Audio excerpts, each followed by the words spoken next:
Hello everyone. I'll be talking to you about the book Siddhartha, written by the German author Hermann Hesse. He received the Nobel Prize in Literature in 1946, and the book that I read is an English translated version of it. It has 127 pages, and I have read this book for the third time, and it is one of my favorite books. Siddhartha comes under the genre of philosophical fiction. So, those who are interested in this genre, you should definitely try reading this. But those who are not really into this genre, I won't suggest you this book because it could be boring. I would also like to clear a common misconception that this book is about Buddha, as Siddhartha used to be his earlier name. But no, the protagonist, Siddhartha, lived during the times of Buddha, and Buddha is a character in this book, but not the main character. Now, let me give you a very quick summary of the plot. Siddhartha is born into an affluent and privileged Brahmin family. And as a boy, he is quick to learn, intelligent, thirsty for knowledge, and good looking. So basically, he is the perfect guy in his community, and he is looked upon with awe. He is completely occupied with reaching his ultimate goal, that is, attaining enlightenment or reaching nirvana. So he decides to leave his home and joins the Samanas, who are wandering ascetics. While living with the Samanas, he learns a lot of new things. He learns to numb his senses, but in search of the Atman, he slowly fails to understand himself and loses his self. So again, he leaves the Samanas and goes to meet the Buddha. He gets very inspired by Buddha, but he doesn't join him or his followers. Because Siddhartha questions how one can embrace the unity of all things if we are told to overcome the physical world.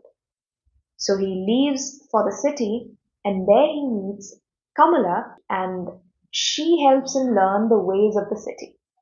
He also meets Kamaswami, who represents materialism or is symbolic of materialism. During this time, Siddhartha calls others childlike because such worldly matters won't concern him. But slowly, from the overconfident Samana, he turns into one of them. He strays away from his journey and he falls into the trap of greed, lust, and materialism. I think many people could relate with him because he has devoted his entire life to attaining this goal and he gets distracted by simple things. He realizes this one day and picks himself up from his lowest moment and starts over. But exactly, it's not starting over as he has learned a lot through his individual experiences. Siddhartha then leaves the city and comes by a river which he had crossed years ago. There he considers where life has led him. He also meets Vasudeva, a ferryman whom he had also met years before. Vasudeva radiated an inner peace which he had learned by studying the river. So Siddhartha decides to work and stay with him for many years. By the time Siddhartha learns all the lessons from the river, Vasudeva retires into the forest. And after some years, at last, Siddhartha attains enlightenment by learning about the oneness of life.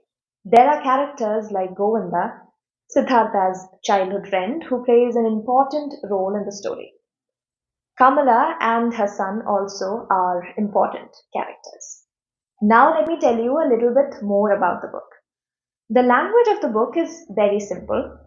The writing is elegant and deeply evocative. But personally, I felt that at times the language was a bit too poetic. For example, in the portion where Govinda and Siddhartha speaks in their youth, I felt that it was a bit too unnatural and strange. Though the language is very simple, the concepts are very deep. I had to take breaks in between the chapters in order to completely comprehend and process it. I had to reread some of the paragraphs in order to grasp the complete meaning. And even now, I don't think I have understood some of them in its complete or true sense. Each of you will get something different out of this book. And there are a multitude of concepts in this book. I can't really explain all of it in this video because it is going to be very long, but I would tell you the concepts which struck me the most.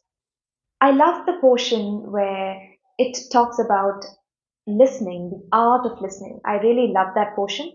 And I also love the part where Siddhartha, after leaving the Samanas, talks about the self, how he realizes how detached he was from the self. I love that portion.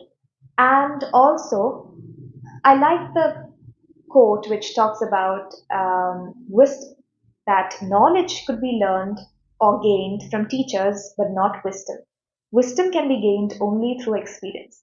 I personally felt that this book is a combination of most of the self help books.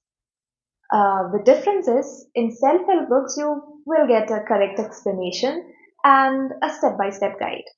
While in this book, we will have to find an explanation that suits us the best.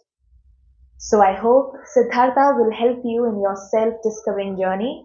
And thank you so much for watching.